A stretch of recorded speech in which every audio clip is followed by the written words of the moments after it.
లేవీకాండము 8వ అధ్యాయము.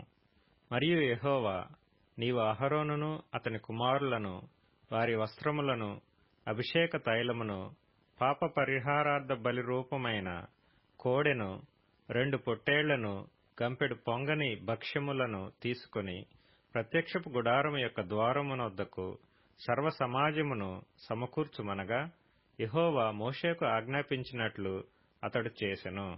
సమాజము ప్రత్యక్షపు గుడారము యొక్క ద్వారమునొద్దకు కూడిరాగా, మోషే సమాజముతో, చేయవలెనని యెహోవా ఆజ్ఞాపించిన కార్యము ఇదే అనెను. అప్పుడు మోషే అహరోనును అతని కుమారులను దగ్గరకు తీసుకుని వచ్చి నీళ్లతో వారికి స్నానము చేయించెను.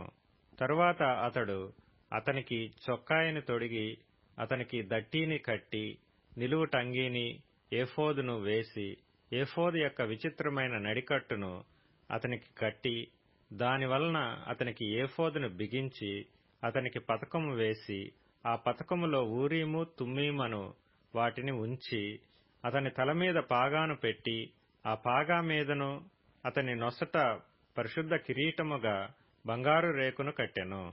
ఇట్లు యెహోవా మోషేకు ఆజ్ఞాపించెను. మరియు మోషే అభిషేక తైలమును తీసుకొని మందిరమును దానిలోనున్న సమస్తమును అభిషేకించి వాటిని ప్రతిష్ఠించెను.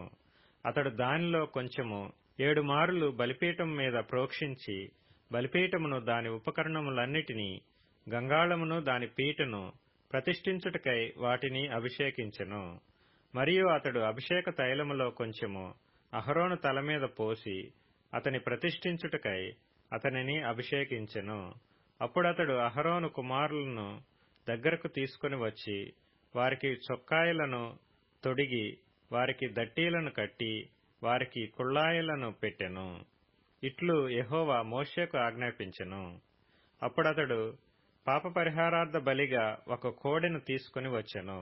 అహరోనును అతని కుమారులను పాప పరిహారార్థ బలి రూపమైన ఆ కోడె తల మీద తమ చేతులుంచిరి. దాని వధించిన తరువాత మోషే దాని రక్తమును తీసి బలిపీఠపు కొమ్ముల చుట్టూ వ్రేలితో దాని చమిరి, బలిపీఠము విషయమై పాప పరిహారము చేసి, దాని నిమిత్తము ప్రాయశ్చిత్తము చేయుటకై బలిపీఠము అడుగున రక్తమును పోసి దాని ప్రతిష్ఠించెను. మోషే ఆంత్రముల మీది క్రొవ్వంతటిని, కాలేజం మీది వపను, 2 మూత్ర గ్రంథులను, వాటి క్రొవ్వును తీసి బలిపీఠం మీద దహించెను. మరియు యెహోవా మోషేకు ఆజ్ఞాపించినట్లు ఆ కోడెను, దాని చర్మమును, దాని మాంసమును, దాని పేడను పాళెమునకు అవతల అగ్నిచేత కాల్చివేసెను. తరువాత అతడు దహనబలిగా ఒక పొట్టేలును తీసుకుని వచ్చెను.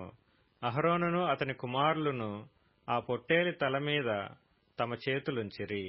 అప్పుడు మోషే దానిని వధించి బలిపీఠము చుట్టూ దాని రక్తమును ప్రోక్షించెను. అతడు ఆ పొట్టేలు యొక్క అవయములను విడతీసి, దాని తలను, అవయవములను, క్రొవ్వును దహించెను. అతడు దాని ఆంత్రములను, కాళ్లను నీళ్లతో కడిగి ఆ పొట్టేలంతయు బలిపీఠం మీద దహించెను.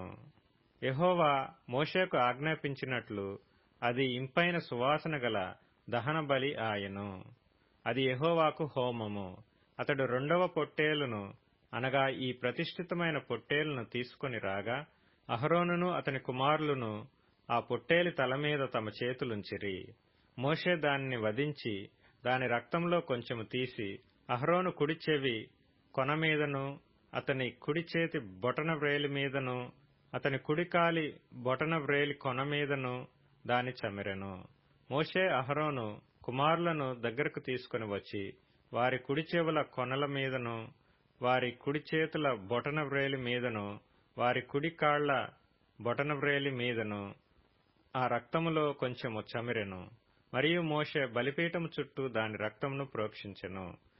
తరువాత అతడు దాని క్రొవ్వును, క్రొవ్విన తోకను, ఆంత్రముల మీది క్రొవ్వంతటిని, కాలేజం మీది వపను, 2 మూత్ర గ్రంథులను, వాటి క్రొవ్వును, కుడి జబ్బను తీసి యెహోవా సన్నిధిని గంపెడు పులియని భక్ష్యములలో నుండి పులియని యొక్క పిండి వంటను, నూనె గలదై పొడిచిన యొక్క భక్ష్యమును, ఒక పలచని అప్పడమును తీసి ఆ క్రొవ్వు మీదను, ఆ కుడి జబ్బ మీదను వాటిని ఉంచి అహరోను చేతుల మీదను అతని కుమారుల చేతుల మీదను వాటన్నిటినీ ఉంచి అల్లాడింపబడు అర్పణముగా యెహోవా సన్నిధిని వాటిని అల్లాడించెను.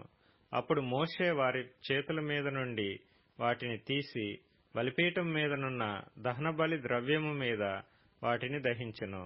అవి ఇంపైన సువాసన గల ప్రతిష్ఠార్పణలు. అది యెహోవాకు హోమము.